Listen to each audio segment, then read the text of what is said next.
de la arena al silicio, cómo logramos hacer componentes electrónicos que nos permitieron hacer la primera película en 3D, todas las consolas de videojuegos, arcades, la conexión entre las personas de todo el mundo siendo básicamente más accesible gracias a los teléfonos. Y ni siquiera eran los teléfonos smartphones, eran los flip phones, todos los teléfonos que solo te permitían mandar mensajes de texto y llamadas. Y ahora básicamente podemos tener eso y más dentro de un solo dispositivo a la palma de tu mano. Y pues antes esperaba gastar una gran cantidad de dinero entre varios dispositivos para poder disfrutar entretenimiento en tu cuarto o en otro lugar, ¿no? Ya sea tener tu Walkman, un MP3, ahí por los finales de los 90s y inicios de los 2000. Pues ahora básicamente en nuestro teléfono podemos oír música, podemos tomar fotos, podemos ver Google Maps, podemos hacer de todo. Son dispositivos que de verdad no les damos el crédito que se merecen y no apreciamos mucho el poder que nosotros tenemos en nuestras manos. Se puede poner el ejemplo de las máquinas Workstation de Silicon Graphics, misma empresa que creó la tarjeta gráfica para el Nintendo 64. En 1994 existía una Workstation que tenía un costo de $36,000 y era el modelo high-end, con el cual se utilizaba para renderizar escenas de interiores o exteriores de la época. Hoy en día no ocupamos un dispositivo high-end para crear este tipo de espacios digitales, e incluso cualquier dispositivo compatible con el programa Blender puede ser utilizado para crear modelos 3D. ¿De dónde proviene el silicio? El silicio, aún así siendo el segundo material más abundante en la Tierra, no se puede encontrar en un estado puro. Este lo podemos encontrar siendo parte de cuarzo, arena, amatista, ágata, pedernal, ópalo y jaspe de forma de óxido. Los materiales que contienen silicio y oxígeno, de los cuales pueden estar acompañados de calcio, hierro, aluminio o magnesio, se les da el nombre de silicatos. Es considerado el mayor grupo de minerales por la razón que constituyen más del 75% de la corteza terrestre. Es el componente principal de una clase de meteoroides llamados aerolitos. El silicato, medido en peso, es el segundo material más abundante después del oxígeno y representa más de la cuarta parte de la corteza terrestre. El siguiente video va a estar narrado por mis compañeros en el orden en el cual están mencionados: León Guzmán, Axel Rigoberto, Ruiz Miranda, Octavio, Pauda Mesa Alejandro, Rodríguez Joel, Urquídez Aguayo Itzel. Y me presento, mucho gusto, soy Leo Joel Sánchez Salgado. ¿Por qué el silicio? El silicio es un elemento químico de número atómico 14 y símbolo Si. Pertenece al grupo 14 de la tabla periódica y se clasifica como un metaloide. Forma principalmente enlaces covalentes como los no metales, pero posee estructura cristalina ordenada y brillo metálico, propio de los metales. Desde el punto de vista electrónico, el silicio presenta una conductividad eléctrica intermedia entre la de un conductor y la de un aislante, lo que confiere propiedades semiconductoras excepcionales. La capacidad del silicio para controlar el flujo de electrones mediante dopado o radiación luminosa justifica el uso extensivo del silicio en aplicaciones fotovoltaicas y electrónicas. Además, el silicio posee una banda prohibida de 1.12 electronvolts, un valor que optimiza el compromiso entre absorción de luz solar y pérdidas térmicas en la conversión fotovoltaica. Dicho de otro modo, la energía de la banda prohibida es la cantidad de energía necesaria para excitar un electrón desde la banda de valencia hasta la banda de conducción. Esta energía constituye el umbral a partir de la cual la radiación solar puede generar corriente eléctrica. Se utiliza en la industria del acero como componente de las aleaciones de silicio-acero. Para fabricar el acero, se desoxida el acero fundido añadiendo pequeñas cantidades de silicio. El acero común contiene menos de un 0.03% de silicio. El acero de silicio, que contiene de 2.5 a 4% de silicio, se utiliza para fabricar los núcleos de los transformadores eléctricos, pues la aleación presenta baja histeris. Existe una aleación de acero, el durión, que contiene un 15% de silicio y es dura, frágil y resistente a la corrosión. El durión se usa en los equipos industriales que están en contacto con productos químicos corrosivos. El silicio también se utiliza en las aleaciones de cobre, como el bronce y el latón. La obtención del silicio comienza con la extracción de materias primas ricas en dióxido de silicio, principalmente arena de sílice y cuarcitas de alta pureza. Debido a que los silicatos componen la mayor parte de la corteza terrestre, los yacimientos son geográficamente diversos. Según datos del Servicio Geológico de los Estados Unidos, en su informe del 2024, China es el principal proveedor mundial, concentrando aproximadamente el 70% de la producción global de materiales de silicio, tanto ferrosilicio como silicio metálico. En el caso específico del silicio metálico, fundamental para la industria de semiconductores y celdas fotovoltaicas, los líderes mundiales en producción después de China son Brasil y Noruega. Otros centros de producción de relevancia internacional incluyen a Rusia, Islandia, Francia, Kazajistán y los Estados Unidos.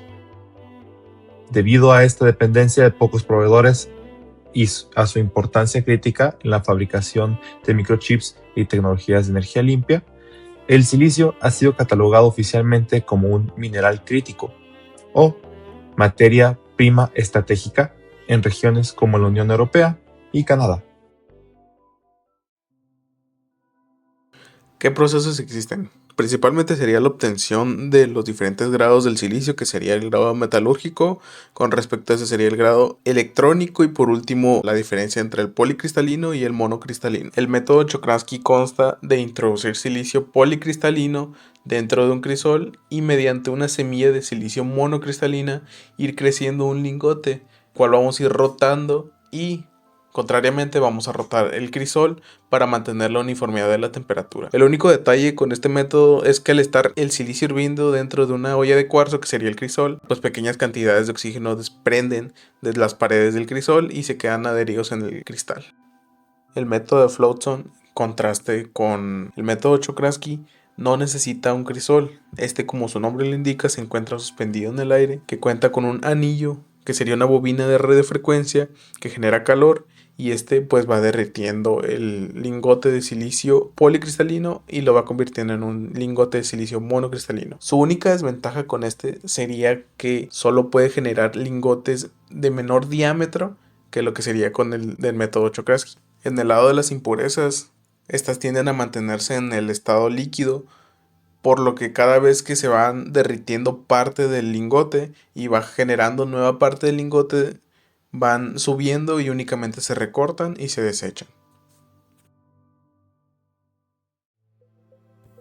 Dentro de la cadena de procesamiento del silicio existen diferentes procesos sucesivos que permiten la obtención de silicio grado electrónico, siendo estos procesos la reducción carbotérmica, el método Siemens, el método FBR y las técnicas de crecimiento por método Czochralski y de zona flotante. Empezaremos por el principio de la cadena, el proceso de reducción carbotérmica. En este proceso recolectaremos cuarcita, siendo una fuente de dióxido de silicio con una pureza de alrededor del 90%. Introduciremos la cuarcita en un horno de arco eléctrico, junto con carbón, coque y pedazos de madera para permitir en la mezcla una cierta porosidad que permita el movimiento de los compuestos creados durante el proceso. Entonces, llevamos la temperatura del horno hasta cerca de los 2000 grados Celsius, donde se empezarán a formar diferentes compuestos a partir de las reacciones entre el dióxido de silicio y las fuentes de carbono que introducimos al horno. Dentro del horno se formará un gradiente de temperatura que hará que ciertos compuestos se difundan a regiones más frías y que el silicio empiece a romper sus enlaces. Al final, el silicio en su mayoría puro se encontrará en estado líquido y se sentará en el fondo del horno, donde será extraído por un tubo de escape en el cual se formará lo que conocemos como silicio grado metalúrgico o MGS por sus siglas en inglés. Ahora, ya que tenemos nuestro silicio grado metalúrgico, buscaremos convertirlo en silicio grado electrónico, y esto será a través del método Siemens. El método Siemens funciona de la siguiente manera. Tenemos nuestro silicio grado metalúrgico y lo sumergiremos en ácido clorhídrico dentro de un reactor de leche fluidizado. Es entonces que el ácido clorhídrico y el silicio empezarán a reaccionar para formar compuestos.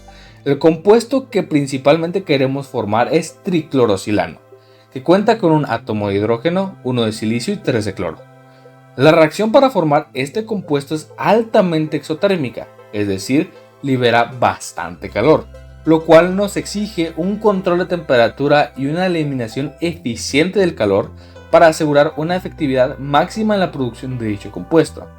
Cuando realizamos este proceso, no solo tenemos triclorosilano, sino otros compuestos que se formaron en la reacción tanto con el silicio como con diferentes impurezas de este mismo, por lo cual se realiza una destilación fraccionada.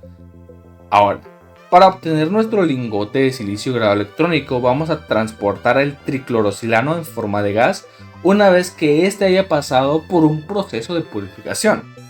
Generalmente este proceso es CVD, que sigue un proceso similar al crecimiento epitaxial, no es tanto como el CVD convencional. Entonces, una vez tenemos nuestro triclorosilano en forma de gas, se realizará el transporte usando hidrógeno de alta pureza y vamos a llevarlo a una cámara donde una semilla de silicio en forma de varilla se le es administrada una corriente a través de unos electrodos de grafito. Ya que esta varilla se va a calentar debido a la corriente, el gas del triclorosilano se descompondrá para producir una capa de silicio sobre la varilla. Y es a través de esta técnica que pudimos obtener silicio grado electrónico en primer lugar. Pero hoy en día hay alternativas más populares para la obtención de silicio grado electrónico, que es más fácil de aprovechar una vez que avanzas en la cadena de procesamiento del silicio, siendo esta una variante del método Siemens producida en un reactor de lecho fluidizado. Este método es conocido popularmente como método de reactor por lecho fluidizado o FBR por sus siglas en inglés. Este método tiene un funcionamiento muy parecido al método Siemens. En lugar de usar una varilla para nuestro silicio grado electrónico, usaremos partículas de silicio diminutas y las introduciremos en un reactor de lecho fluidizado donde se introducirán tanto silano como hidrógeno. Estas pequeñas partículas de silicio actuarán como semillas para nuestro silano y estas formarán pequeños gránulos de polisilicio altamente puro que pueden aprovecharse en los métodos de crecimiento de lingotes de silicio grado electrónico. La principal ventaja de este método es que no requiere ni purificación y tiene un consumo eléctrico mucho más bajo que el que tiene el método Siemens. Mi nombre es Itzel Urquides y yo les voy a hablar acerca de los tipos de silicio y obleas. Pues como ya sabemos, el silicio tiene múltiples usos para su aplicación. De los usos más comunes es para celdas fotovoltaicas.